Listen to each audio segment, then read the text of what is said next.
Por la bendita gracia, hermanos, y misericordia de nuestro Señor, el día de hoy hemos llegado al sermón final de nuestra serie sobre la piedad cristiana.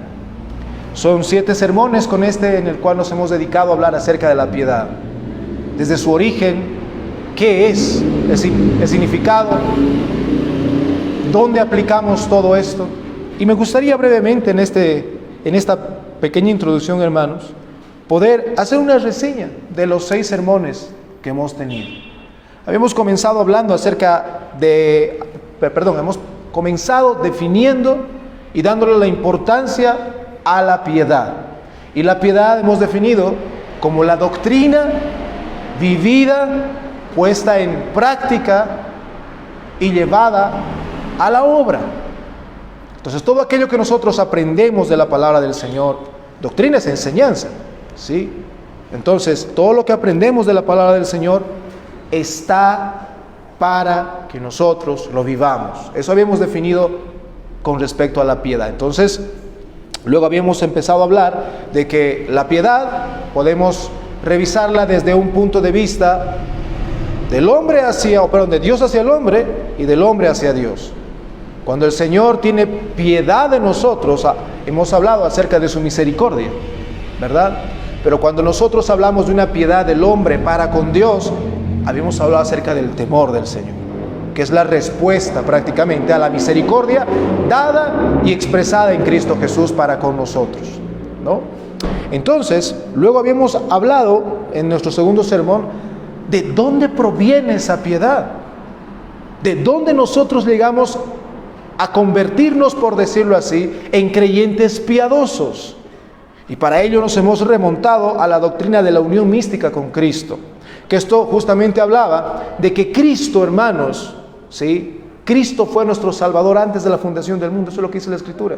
El Padre entregó al Hijo a todos los elegidos antes de la fundación del mundo. Y así, ¿quién se va a perder? Ninguno de ellos. Y solamente ellos. Por eso habíamos quedado en nuestro segundo sermón que solamente los cristianos pueden ser piadosos. Los incrédulos no pueden, ni tampoco quieren. Entonces solamente el cristiano, aquel que ha sido entregado por el Padre al Hijo y que en el tiempo aceptable vino a la fe en Cristo Jesús, esta persona indefectiblemente, eso quiere decir que va a suceder sí o sí, va a ser piadoso, ¿no? Y luego habíamos visto de que una vez que nosotros sabemos de dónde proviene esa piedad, que recordando brevemente, no proviene de nuestra aceptación hacia Dios. No es porque hemos aceptado a Dios que nosotros somos piadosos, sino porque Dios tuvo misericordia de nosotros y a razón de ello nosotros somos piadosos. Ese era el orden, ¿no? Ese era el orden, hermanos, porque Dios, y solamente Dios, es el autor y consumador de la salvación, no el hombre. Luego habíamos hablado acerca de la piedad, ¿no?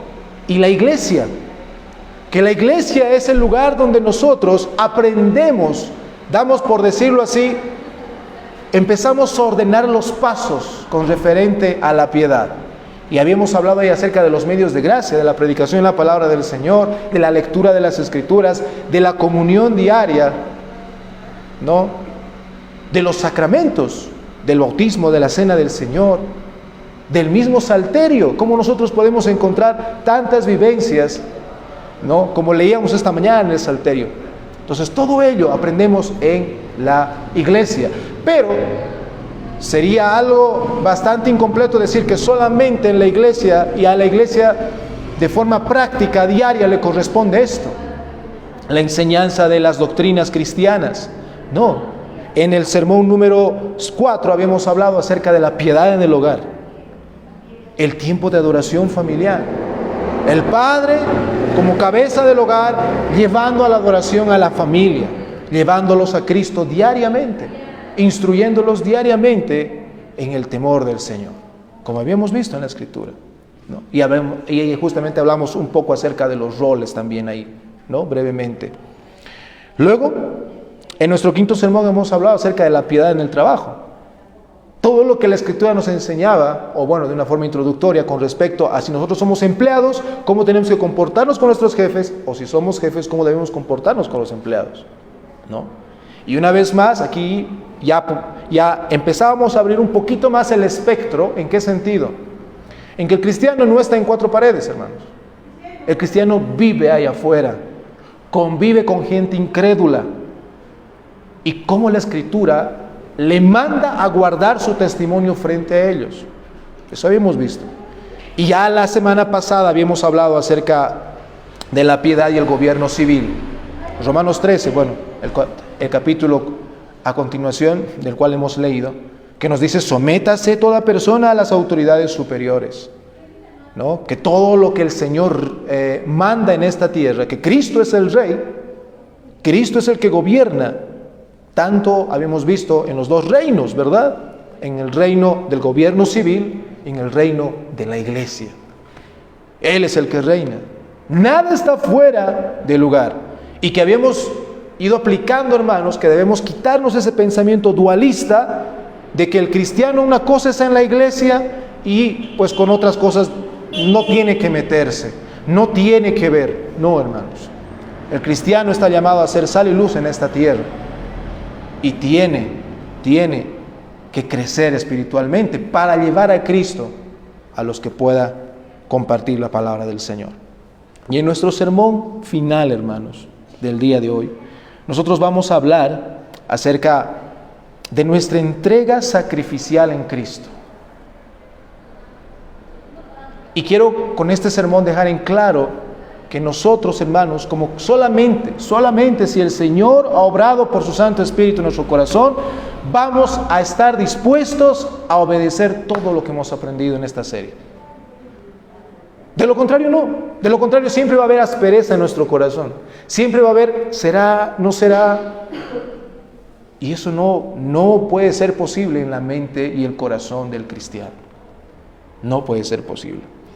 Vamos a tomar dos versículos bastante conocidos, pero creo yo que muy conocidos, pero muy subestimados. Romanos capítulo 12, versículos 1 al 2. Esos van a ser los pasajes en los cuales vamos a meditar en esta mañana. Así dice la palabra del Señor.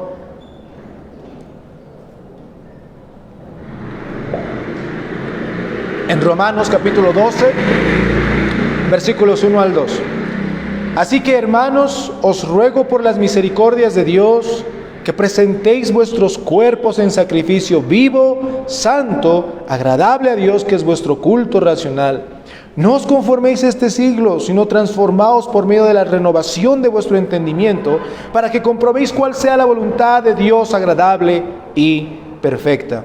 La doctrina, hermanos, que vamos a meditar en esta mañana es la siguiente: que la entrega sacrificial de nuestras vidas, alma y cuerpo al señorío de Cristo es una respuesta voluntaria y racional ante la misericordia y gracia del Señor en Cristo obrada en nosotros. Es una respuesta. Esta entrega sacrificial es a la voluntad revelada del Señor, por la cual somos transformados diariamente de adentro hacia afuera para una vida de piedad agradable a Dios. Eso es lo que vamos a meditar en esta mañana. Y bien, vamos a tomar las escrituras, los versículos que hemos leído, y los vamos a ir exponiendo, hermanos. La primera parte de Romanos 12:1 dice: así que, hermanos, os ruego por las misericordias de Dios. Bien, todos los comentaristas, hermanos, están de acuerdo en que la epístola a los Romanos hasta el capítulo 11 enseña doctrina.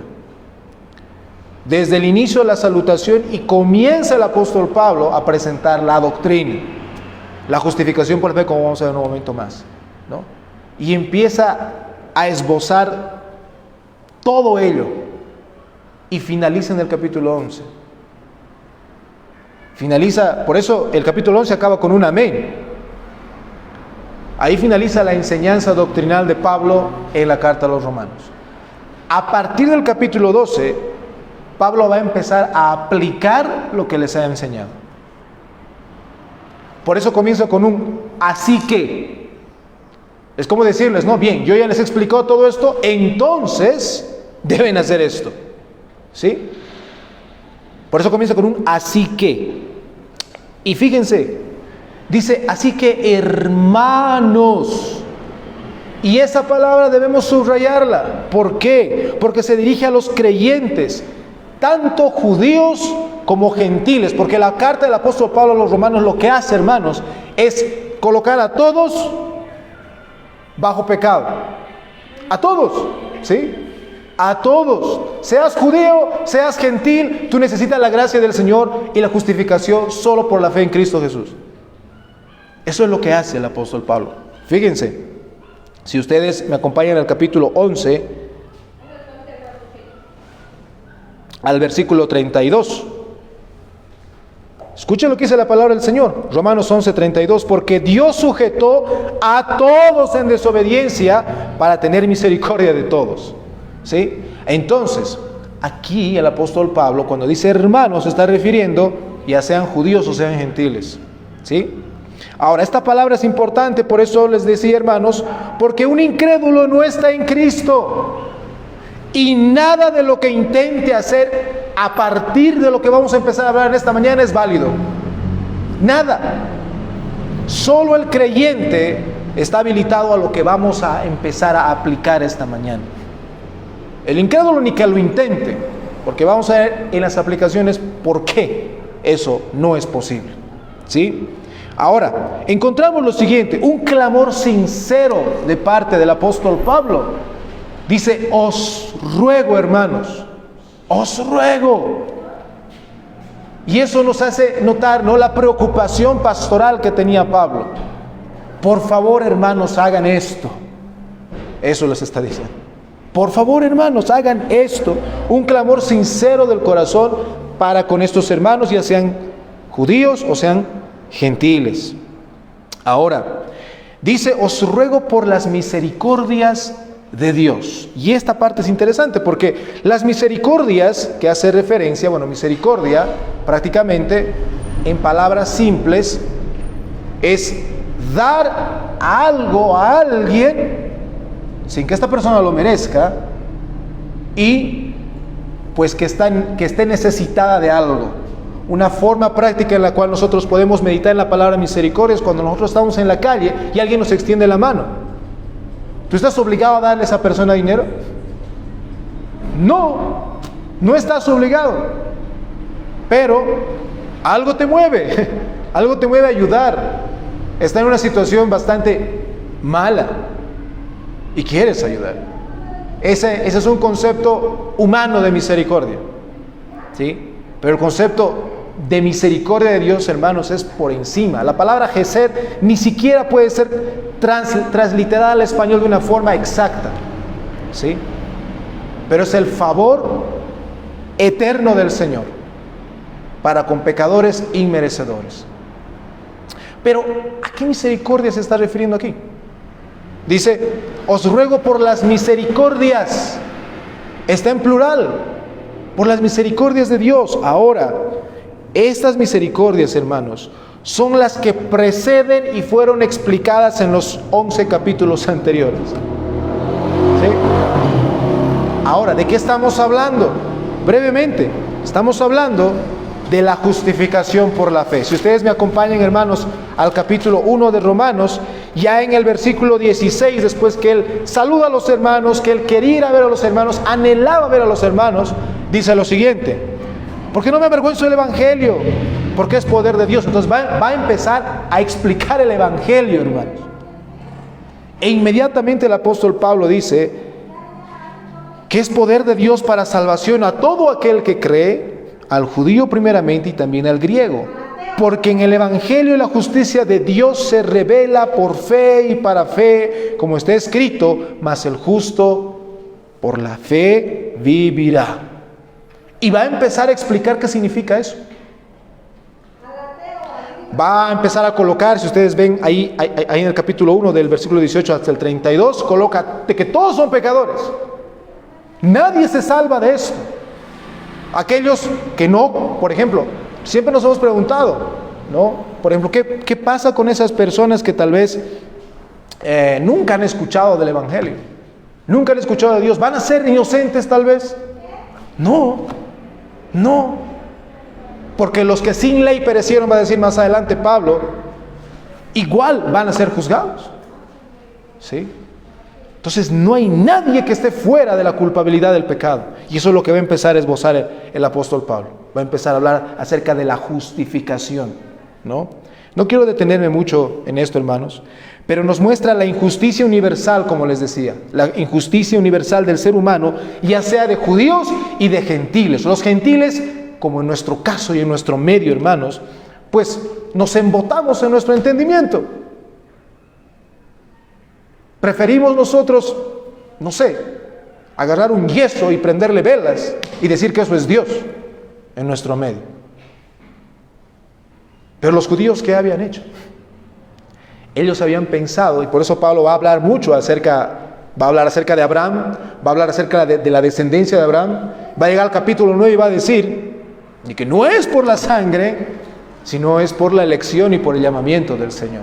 Entonces, en las dos misericordias que él está hablando en palabras simples, es la justificación por la fe. Es cómo nosotros somos justificados delante de Dios.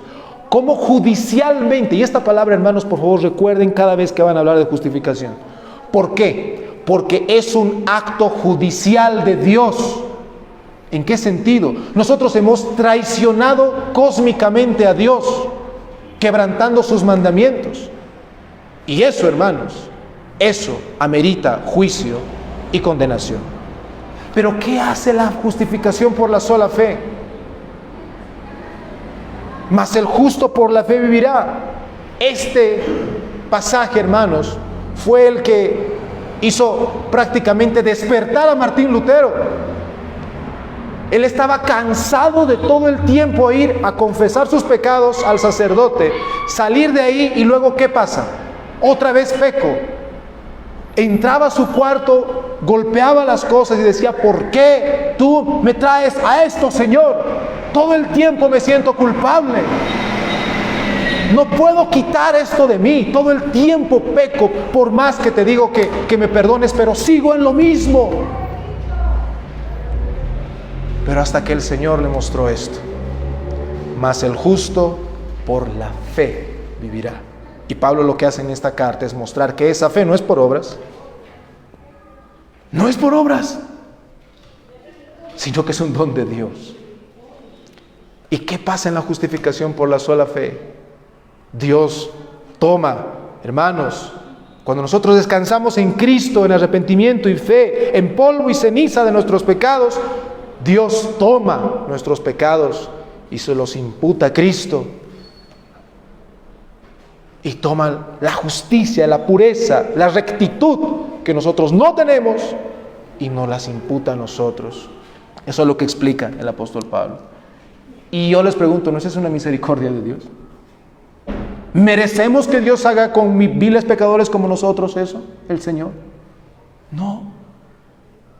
Pero por gracia y misericordia lo ha hecho. Os ruego por las misericordias de Dios. Primera, misericordia. Y segunda, es la predestinación y elección. La soberanía de nuestro bendito Dios, como les decía en el segundo sermón cuando hemos meditado acerca de todo esto. No nos corresponde a nosotros, hermanos. Es una misericordia eterna del Señor que nosotros estemos en Cristo. Es una eterna misericordia. Pablo en su carta a los Corintios nos deja en claro. Y es más, el Antiguo Testamento, los profetas decían: Israel, yo no te he escogido porque tú seas mejor que las demás naciones, sino por mi santo nombre. Lo mismo en el Nuevo Testamento. Dios tiene misericordia de quien quiere tener misericordia, y el que endurece, endurece. Eso dice el apóstol Pablo en Romanos 9. Y esa es una misericordia para nosotros, hermanos. ¿Por qué nuestros familiares no entienden el Evangelio muchas veces? ¿Por qué cuando tú compartes en la calle la gente le da igual? Pero ¿por qué tú has venido a Cristo? Date cuenta. No eres tú. Es porque el Señor ha tenido misericordia desde la eternidad con nosotros. Y esa es una misericordia grande. Os ruego, hermanos, por las misericordias de Dios, dice Pablo. ¿Pero qué sigue diciendo? Que presentéis vuestros cuerpos en sacrificio vivo, santo, agradable a Dios, que es vuestro culto racional. Hermanos, tenemos que hablar de la naturaleza de la entrega sacrificial nuestra. Número 1, que esta entrega es voluntaria, ¿sí? Solo realizada por aquel en el que el Espíritu Santo ha obrado y lo ha regenerado. Nadie está dispuesto, por eso como les voy a explicar en un momento, nadie está dispuesto, si no está en Cristo, a obedecer esto. Nadie, hermanos. Ahora, dice que presentéis vuestros cuerpos. Esta palabra de presentar, ¿sí?, es llevar delante de, ¿sí?, colocar delante de. Y aquí nos vamos a detener un breve tiempo, hermanos, a hablar acerca de lo que era el sistema de sacrificios del Antiguo Testamento, ¿sí? En un momento más. Pero el término cuerpos, dice que presentéis vuestros cuerpos, ¿sí? Esa palabra cuerpos, ¿sí?, es la palabra griega soma, somató, dice en el original, denota ¿qué cosa? No solamente la parte física, sino la parte inmaterial. Cuerpo y alma. Cuerpo y alma. El ser entero nuestro. Entonces tenemos que llevar todo nuestro ser. ¿Dónde? A un sacrificio. A un sacrificio. Entonces, para una mejor comprensión, acompáñenme a Levítico capítulo 4. Levítico capítulo 4, versículos 1 al 12. Aquí vamos a encontrar el sistema de sacrificios en el Antiguo Testamento. Y me van a ir entendiendo poco a poco a qué me refiero.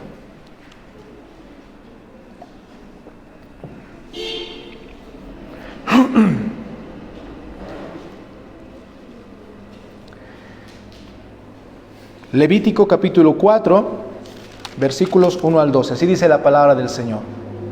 Habló Jehová a Moisés diciendo: habla a los hijos de Israel y diles: cuando alguna persona pecare por hierro en alguno de los mandamientos de Jehová sobre las cosas que no se han de hacer, e hiciere alguna de ellas, si el sacerdote ungido pecare según el pecado del pueblo, ofrecerá a Jehová por su pecado que habrá cometido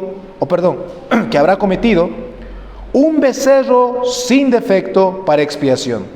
Traerá el becerro a la puerta del tabernáculo de reunión delante de Jehová y pondrá su mano sobre la cabeza del becerro y lo degollará delante de Jehová.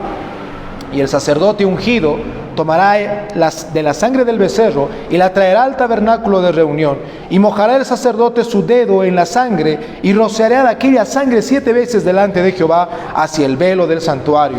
Y el sacerdote pondrá de esa sangre sobre los cuernos del altar del incienso aromático que está en el tabernáculo de reunión delante de Jehová, y echará el resto de la sangre del becerro al pie del altar del holocausto que está a la puerta del tabernáculo de reunión, y tomará del becerro para la expiación toda su grosura, la que cubre los intestinos y la que está sobre las entrañas, los 2 riñones, la grosura que está sobre ellos y la que está sobre los ijares, y con los riñones quitará la grosura de sobre el hígado, de la manera que se quita del buey del sacrificio de paz, y el sacerdote la hará arder sobre el altar del holocausto. Y la piel del becerro y toda su carne, con su cabeza, sus piernas y sus intestinos y su estiércol, en fin, todo el becerro sacará fuera del campamento a un lugar limpio, donde se echarán las cenizas, y lo quemará al fuego sobre la leña en donde se echan las cenizas, será quemado.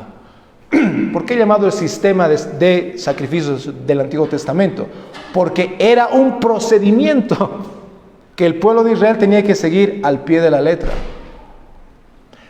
Pero quiero que guarden en sus corazones, hermanos, que aquí vamos a encontrar la víctima del sacrificio y el acto del sacrificio. Yo les pregunto, ¿la víctima del sacrificio volvía? Pues lógicamente no. Y no solamente por las partes, sino que todas las partes eran quemadas. Todas las partes eran ofrecidas delante del Señor. ¿No? ¿Por qué motivo? Porque habían transgredido la ley. Y esto obviamente no limpiaba el pecado del judío. No. El judío, y como Pablo va a decir en Romanos, tenía que pensar y meditar que más adelante vendría el sacrificio verdadero. ¿Quién? Cristo Jesús. El único sacrificio suficiente y verdadero. Pero también vemos el acto del sacrificio. Aquí nos encontramos que el becerro tenía que ser sin defecto. Y además de que en el acto del sacrificio, la persona tenía que colocar la mano en la cabeza del becerro y degollarla. Yo les pregunto, hermanos, eso debió ser experiencialmente muy fuerte. ¿Por qué? Porque es como que estuvieras prácticamente diciendo, este animal que no tiene la culpa de lo que yo he hecho, está pagando por lo que yo he hecho. ¿Sí? Y eso obviamente, pues rápidamente traería a la mente al Mesías, aquel profeta que Moisés decía, a él le van a escuchar, él va a venir. ¿Sí? Pero ¿por qué les hablo de todo esto? Porque, hermanos, el punto cuando nosotros decimos cuerpos en sacrificio vivo, quiero que ustedes mediten que nosotros, hermanos, nosotros tenemos que presentarnos de esa forma. No hay vuelta atrás. Pero, antes de continuar, debo aclarar, y por eso les decía, si yo les dijera, ustedes deben sacrificarse, dar todo al Señor, deben hacer esto, el otro, y no pongo sobre qué sacrificio único y verdadero funciona el perdón de pecados que es Cristo Jesús, sería un legalista, sería un judaizante. ¿Sí? Entonces, nosotros tenemos que entender que en virtud del sacrificio de Cristo, por eso, ¿qué dijo Juan el Bautista cuando lo vio venir al Señor? He aquí el Cordero de Dios que quita el pecado del mundo. Cuando estamos en Cristo, recién nosotros vamos a poder obrar de esta forma, en sacrificio vivo, santo y agradable a Dios. Fuera de Cristo, es una de las aplicaciones, les voy adelantando, pero fuera de Cristo, ese sacrificio, ¿han notado que el buey tenía que ser vivo? Obviamente porque tenían que degollarlo. El que está sin Cristo está muerto en delitos y pecados. Es como intentar llevar un animal muerto al Señor. ¿Eso qué es? Sacrilegio, profanar el nombre del Señor. ¿Vieron? Necesitamos vida primero. Y esa vida está en Cristo, en el sacrificio de Él y nuestra unión con Él. Y en razón de ello, Herman Bavinck dice lo siguiente: lo que es distintivo acerca de la muerte expiatoria de Cristo es que Él es a la vez sacerdote y sacrificio, el que media por sí mismo, haciendo la expiación completa. Solo una doctrina del sacrificio vicario pleno hace justicia a la naturaleza verdaderamente humana de Jesús y a la responsabilidad y culpabilidad humanas, genuinas. Este asunto es tan importante, hermanos. Por eso esbozado desde el principio. Solo un cristiano puede presentar todo esto que vamos a ver. Bien, vamos rápidamente. Nos habla de 3 características en el sacrificio nuestro hacia el Señor. En Cristo, sacrificio vivo. Y aquí no debo dejar de hablar de la obra del Espíritu Santo. ¿Por qué? Porque ¿quién es el que nos da vida, hermanos? ¿Quién es el que nos trae de muerte a vida? Es el Espíritu Santo del Señor, quien nos regenera en el corazón y nos habilita, hermanos, nos habilita este tipo de sacrificio.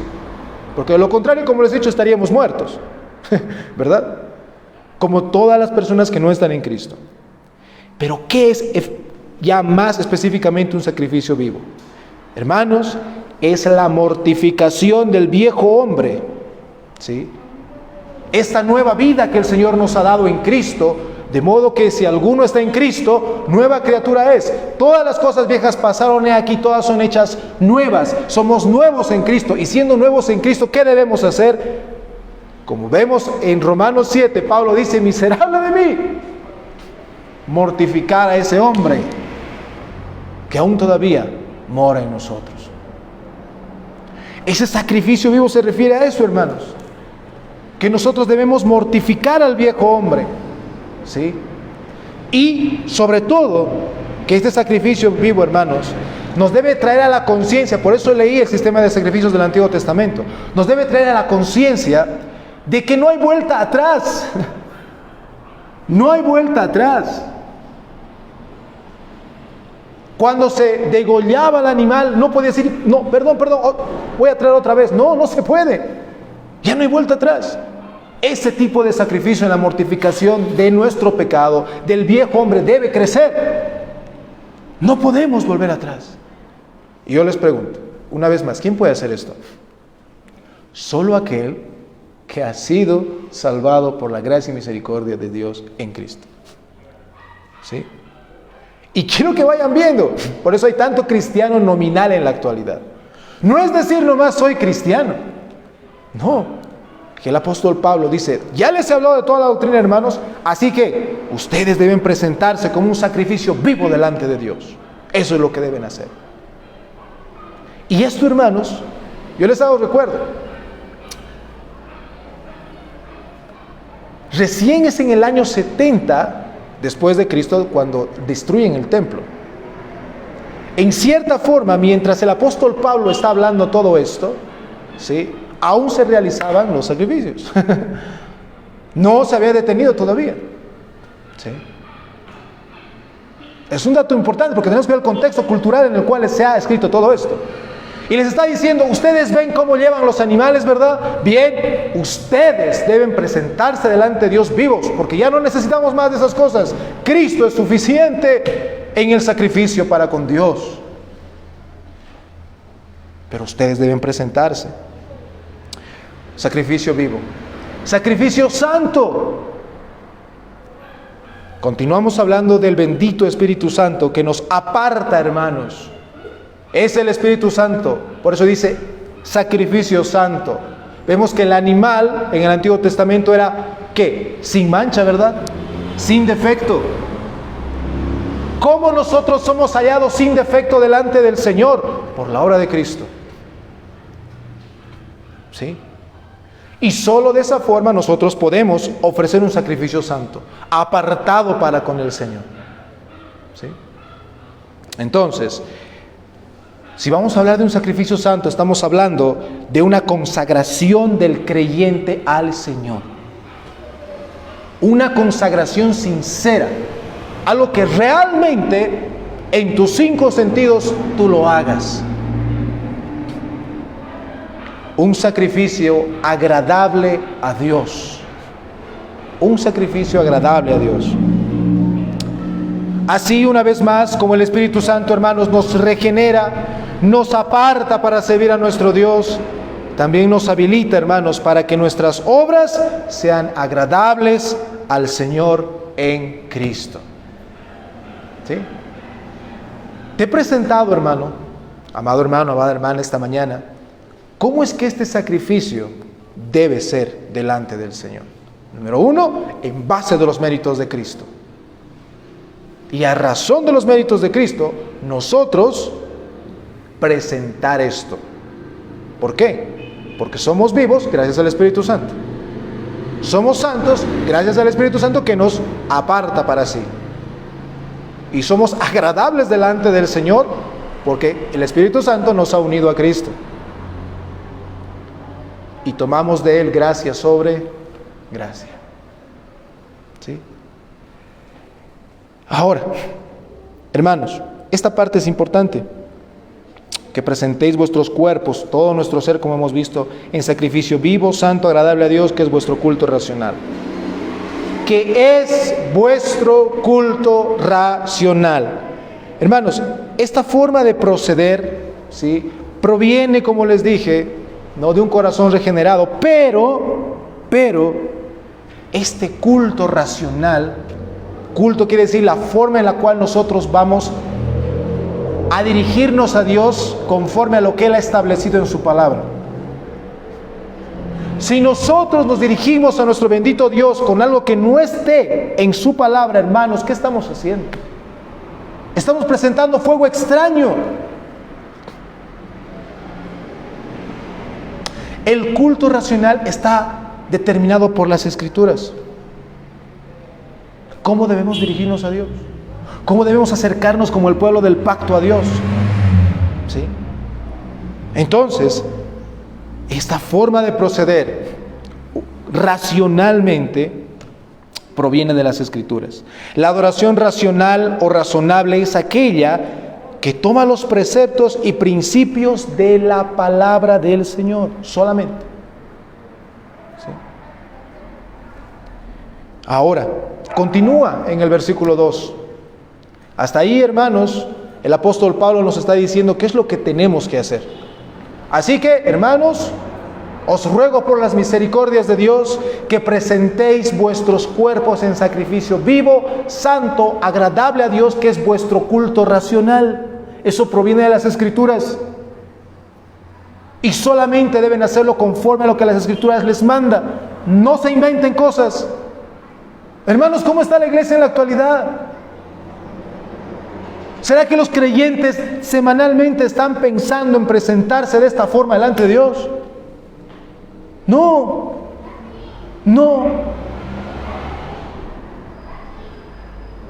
Pero hermanos, es momento de que nosotros podamos meditar en esto seriamente.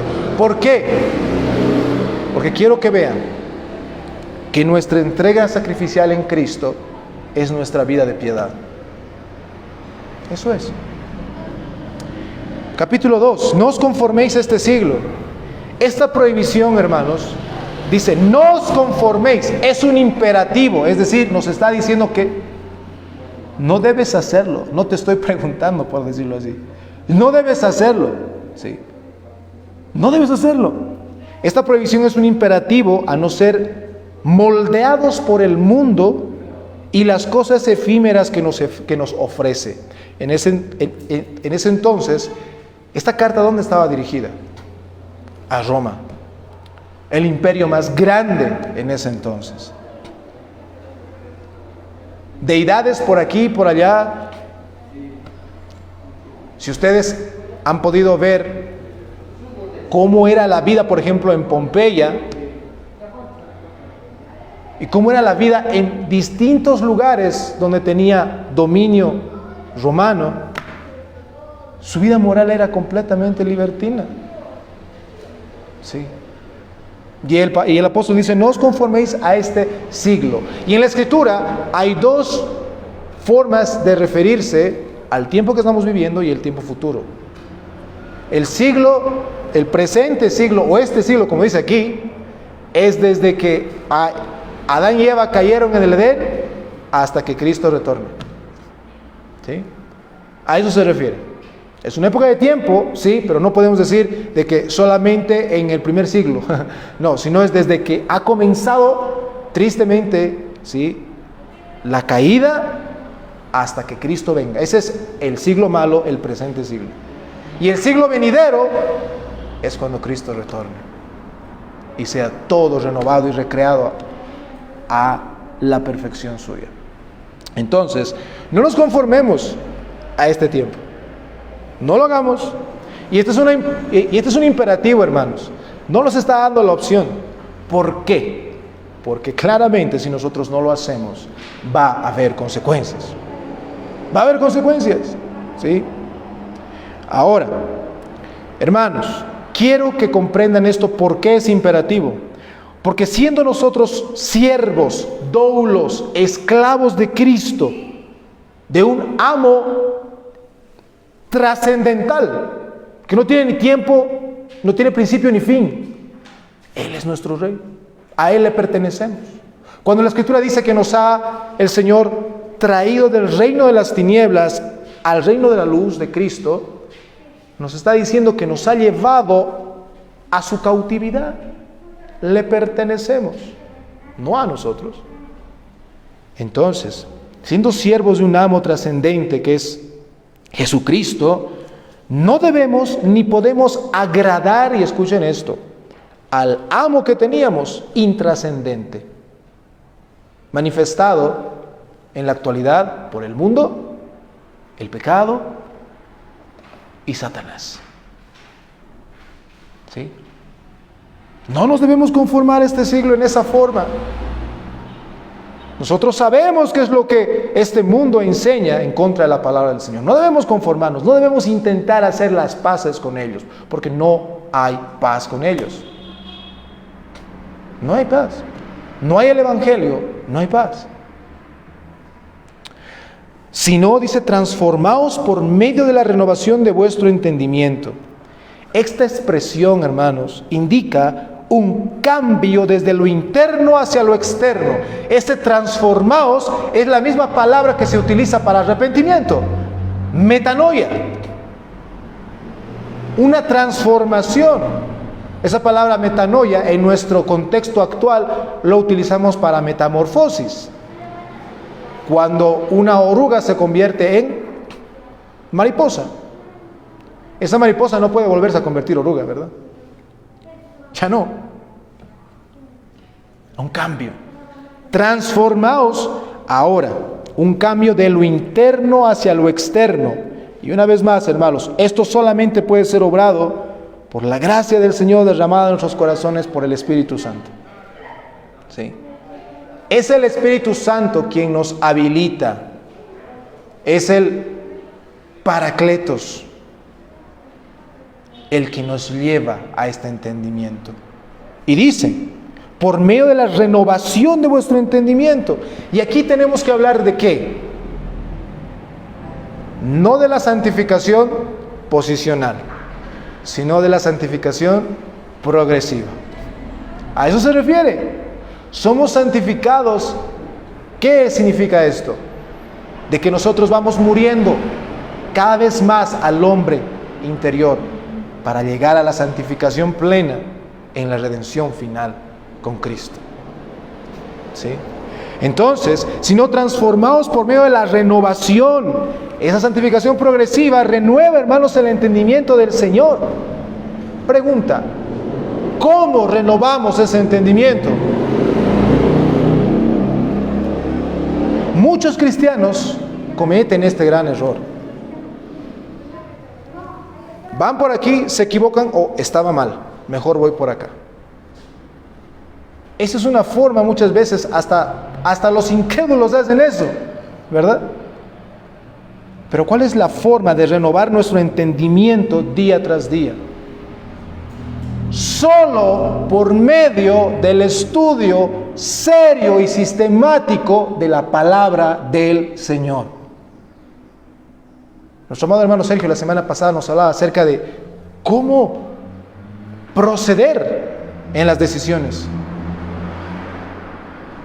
Y él claramente esbozaba desde un principio que solamente es por medio de la palabra del Señor. No es que se me ha ocurrido, creo que es así, será mejor así, no. Nuestro entendimiento solamente va a ser renovado correctamente por medio de la palabra del Señor. Y esto nos deja abierto a una cosa, hermanos. Lo que tú sabes hoy día, ¿sí? Eso debe crecer. Porque aquí el apóstol Pablo dice que debemos renovar el entendimiento. Si tu entendimiento del Evangelio se ha quedado simplemente en lo que has escuchado tal vez hace 10 años, 5 años, y te has quedado ahí, déjame decirte que no has estudiado la Escritura. No has profundizado en las riquezas del Evangelio. Y eso obviamente te está trayendo problemas, tanto en desobediencia al Señor como en diariamente. ¿Sí? Y finalmente dice, para que comprobéis cuál sea la buena voluntad de Dios, agradable y perfecta. Hemos hablado de que esta renovación tiene que ver con la santificación progresiva y tiene que ver con la obra del Espíritu Santo en nosotros, lo que Él obra en nosotros. Y esto no es por sueños, no es por visiones, sino por la bendita y única y soberana palabra del Señor, hermanos. ¿Sí? Solamente por ello. Y finalmente, ¿por qué debemos hacer todo esto? Porque solamente de esa forma vamos a comprobar cuál es la voluntad de Dios. Y una vez más volvemos a lo mismo. La gente hoy día se pregunta, ¿y cuál es la voluntad de Dios para con mi vida? Y la pregunta es, o la pregunta, por decirlo así, es decir, ¿a qué voluntad te refieres? ¿A la voluntad oculta o a la voluntad revelada del Señor? Pues la gente siempre quiere saber la voluntad oculta de Dios, pero no está dispuesto, no tiene tiempo, dicen, ¿no?, de revisar la voluntad revelada, la palabra del Señor. Entonces, ¿cómo yo voy a comprobar que estoy haciendo lo correcto? ¿Cómo yo voy a saber qué es la buena voluntad de Dios, agradable y perfecta? Solamente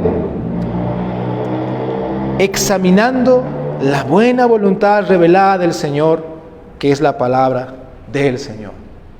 Es la única manera. Entonces, ¿sí? Y es la única forma en la cual vamos a crecer en piedad, hermanos. ¿Sí? Este es nuestro sacrificio personal, nuestra forma diaria de presentarnos delante del Señor, nuestro sacrificio vivo, santo y agradable de Dios en Cristo, nos va a ayudar a crecer en piedad. ¿Sí? Y finalmente, veamos unas cuantas aplicaciones. En esta mañana, quiero rogar a sus corazones, mis hermanos, que recuerden, contemplen y mediten en las enormes misericordias dadas por el Señor a tu persona hasta el día de hoy. Medita cómo el Señor ha cuidado en su providencia desde que has nacido. Cómo te ha llevado poco a poco hasta el Evangelio. Tal vez siendo una persona completamente arrogante a Cristo. Una persona que rechazabas a Cristo. Pero cómo el Señor te ha traído. Ha sido misericordioso contigo. Te ha presentado el Evangelio. Has visto a Cristo en la fe. ¿No esa es una misericordia grande, hermanos? Por eso a Pablo le dice, bástate mi gracia. Oh Pablo, bástate mi gracia. Yo quiero que recuerdes en esta mañana la gracia de Dios para contigo que estás en Cristo. Medita en eso. Hoy es día del Señor. Medita la misericordia de Dios para con tu vida. Y medita cómo el Señor te ha entregado. Si tú estás en Cristo, déjame decirte que el Señor te ha entregado a ti antes de la fundación del mundo. El Padre entregó al Hijo. ¿Eso no es grandioso? No por algo que tú merezcas, sino porque Dios así lo quiso. Él es soberano. Sí. Grande misericordia, que da lo que no merecen a pecadores que merecen el infierno. Otra aplicación, hermanos, nuestra entrega es en Cristo, como les dije, ya que es Él el verdadero sacrificio vivo, santo y agradable a Dios. Es Cristo el que es el único sacrificio vivo, santo y agradable a Dios. Y es en base a Él que nosotros recién podemos ofrecer nuestras vidas. Él es nuestro y nosotros somos suyos. De Él fluye todo para con el creyente. De Él, hermanos, de Cristo.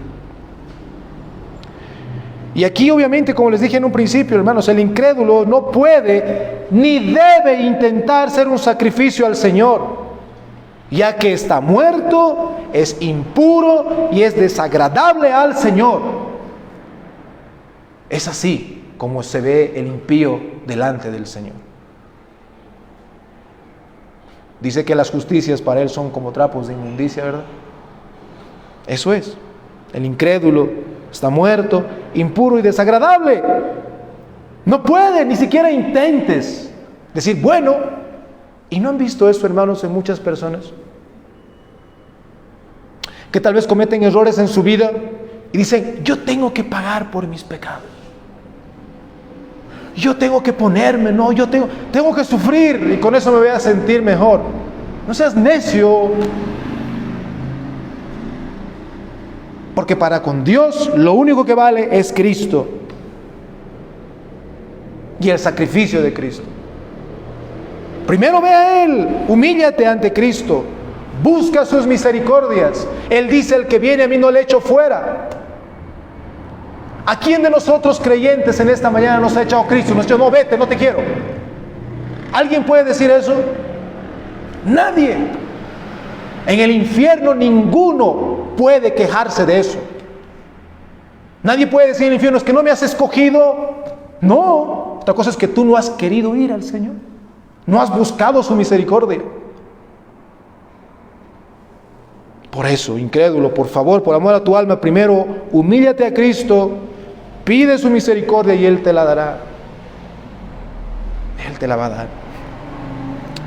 Hermanos, el cristiano no debe ser moldeado, como les dije, por el mundo, sino debe orar y trabajar para que el Señor transforme las vidas de los que le rodean.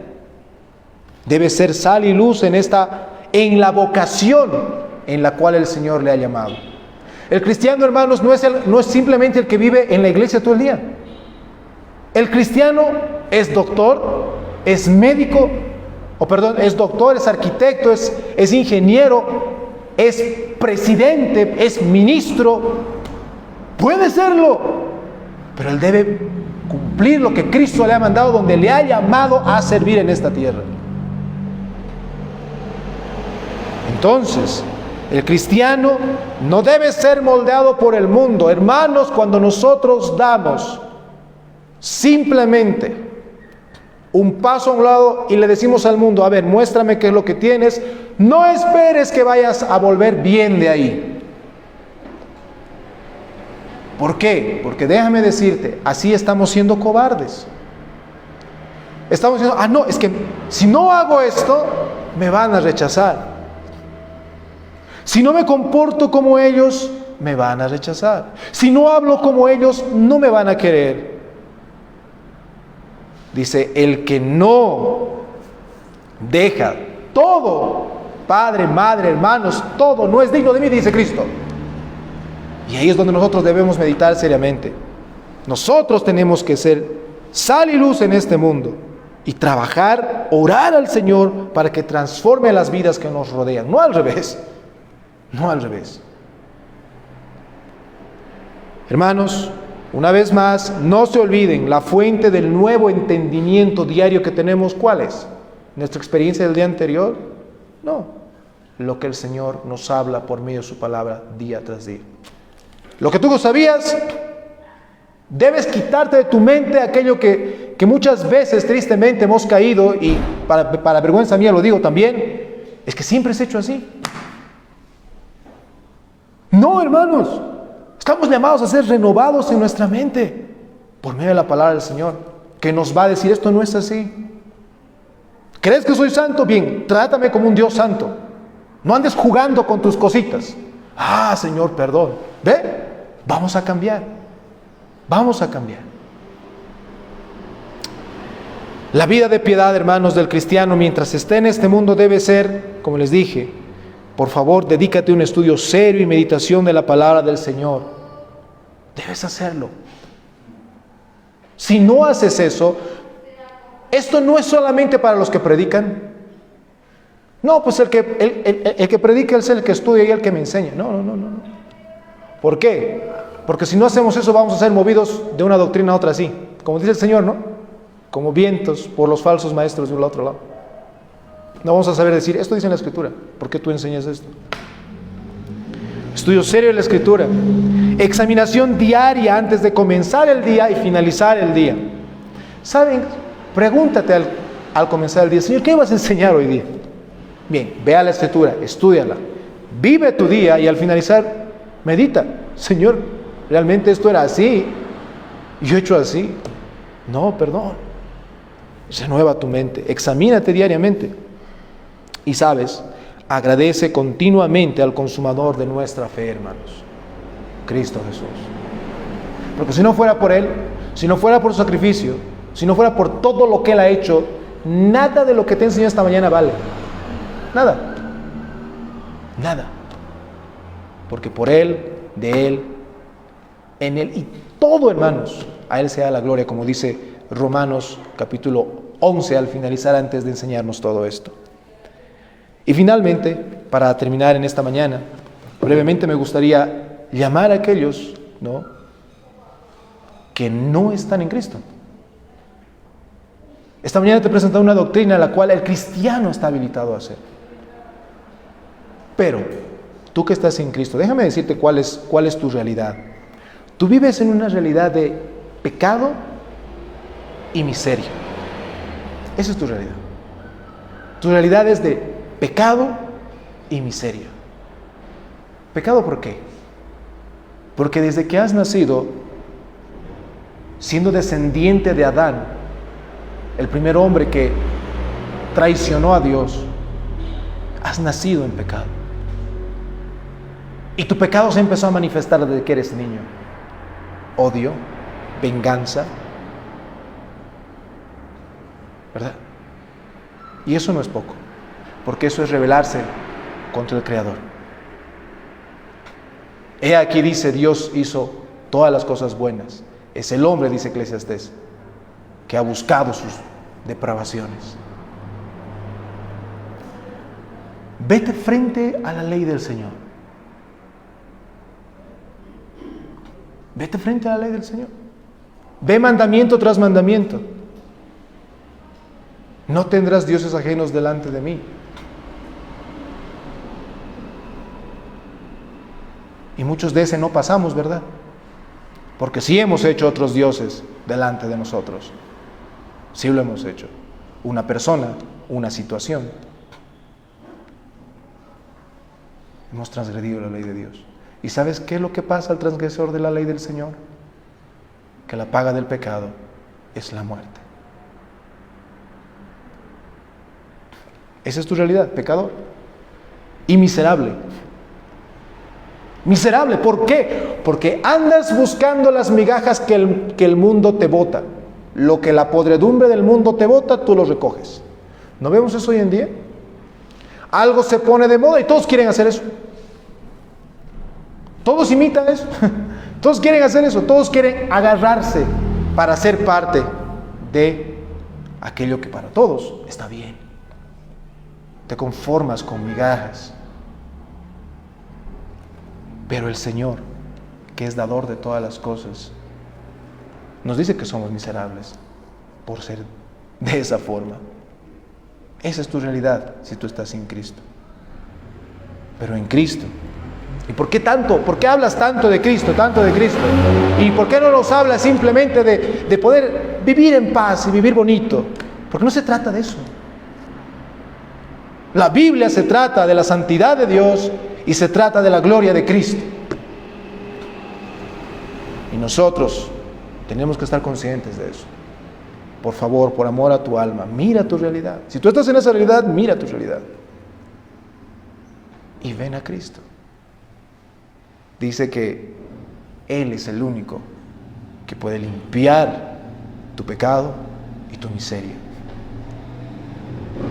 Él es el único que puede dar aquello que nada más puede dar: vida y vida en abundancia. Ven a Cristo por amor a tu alma. Ya deja de intentar ser un sacrificio.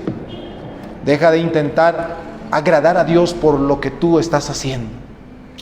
Porque lo único que estás haciendo es desagradar a Dios. Sí. No por nada el Padre en el bautismo de nuestro bendito Cristo, que dijo: Él es mi Hijo amado. En Él tengo complacencia. ¿Alguna vez ha dicho eso Dios de alguno de algún cristiano? No. Porque Dios se complace en el Hijo. Y nosotros en el Hijo podemos recién vivir conforme a lo que Dios nos manda. Por eso, pecador, ven a Cristo. Halla el consuelo a tu alma, halla el perdón de tus pecados y halla la eternidad segura en Cristo.